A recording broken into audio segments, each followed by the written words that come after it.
Hey there everybody, it's Jordan and we're down here again at Brickvention with one of the most well-known Lego builders in Australia, and I would argue to also say the world. We've got Brickman, Ryan McNaught, also known as the Brickman here. You guys have brought down a whole heap of models and it's absolutely incredible. Tell us a little bit about what you got here.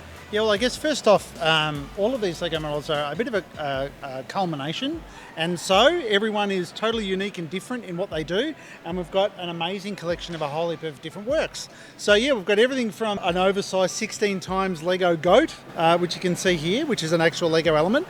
Quite an eccentric collection, but it shows the diversity of creativity which we have in the team.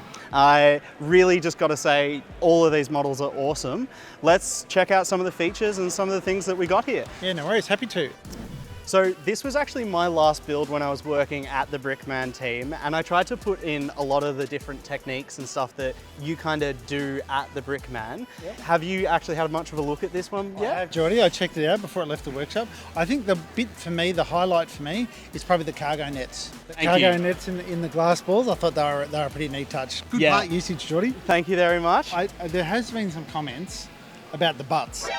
Yes, there has been some comments about the butts. Are you proud of the butts? I'm very proud of the butts because in the movie there's that iconic scene where they're all walking through a forest and you kind of see a lot of curvature and there's a bit of butt action going on, so I figured I'd include it in the model as well. So right here we have your model. Do you want to tell us a little bit about it? Yeah, Mr. Bean. So without giving away my age, it's sort of television from my age, but I'd never really seen a good Lego Mini done before. Lego obviously have the set, which is very prototypical, but I kind of want to go a bit crazier. And I built the Mini first, not really going down the Mr. Bean path, but then of course I had to recreate the moment from the show. The trick is in any good Lego model, particularly if you're creating something that people know and understand what it is to get I'll call them stereotyped moments. So on Mr. Bean, for example, the mole on his face. Everybody knows that's on Mr. Bean's face, that kind of look on his face like he's dumb but not dumb. And even the little things like, he used the broom handle to, make the car. That was the accelerator and the brake pedal. And of course, Teddy hanging in there. His pants are too short and you can see his socks. All of those little jokes that Mr. Bean does, it's really important that we get all those on there. We've got so many models here and the rest of the team is around, so I might go have a chat to a couple of them and see what the rest of the Brickman team have done and get them to talk about their models. So we're here again with Rye, who built the Borox, and he's also built this awesome Ava 2 unit, which is from an anime called Evangelion, I'm pretty sure. Do you want to tell us a little bit more about why you chose this model and what went into it? Yeah, sure. So Evangelion is one of my favorite animated series in all time, so I knew that this was what I had to build. So this is Unit 2, based on its appearance from the second Evangelion film called You Cannot Advance. The main reason why I picked this one is because I really like the colors. I think it's really striking. I love the orange and I love all the reds on it. The design process into going to this was pretty full on. The entire model is posable, so it can come off the stand and you can completely move everything around. All the weapons can be swapped out and you can hold different things. That's awesome. Yeah, so I really wanted to make it look like it was like an action figure, basically. That was my goal. Now, obviously it's hard to make a big mech like this into Lego form. Were there any particular parts of this model that made it harder to design this one specifically?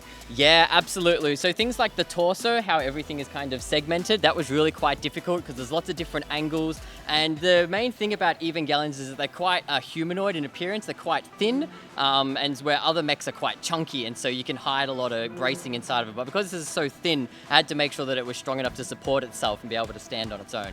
Now, being a Brickman model, this is probably glued, I'm guessing. Does it have any steel or anything just to help keep it up? Yep, so the only steel that's in this model is this tube at the back here, and that plugs into the back, and that's to make sure that it doesn't tip over or fall backwards. But otherwise, everything else is freestanding. Now, some people are going to hate for gluing models and putting steel in them, but when you make exhibits and stuff like that, they travel all around the world, so it's really important that these guys glue their models or put steel in it, so when it's interacted with by kids or something like that, they can't break. Is that about right? Yeah, that's exactly right. We want people to be able to enjoy these models, and people always want to, have a touch or something like else. So making sure that they're all glued, is a safe measure that they're not going to fall apart. Awesome. Well, thanks so much for talking us through your model. Cool. That's all right. Anytime. Thank you. Cheers.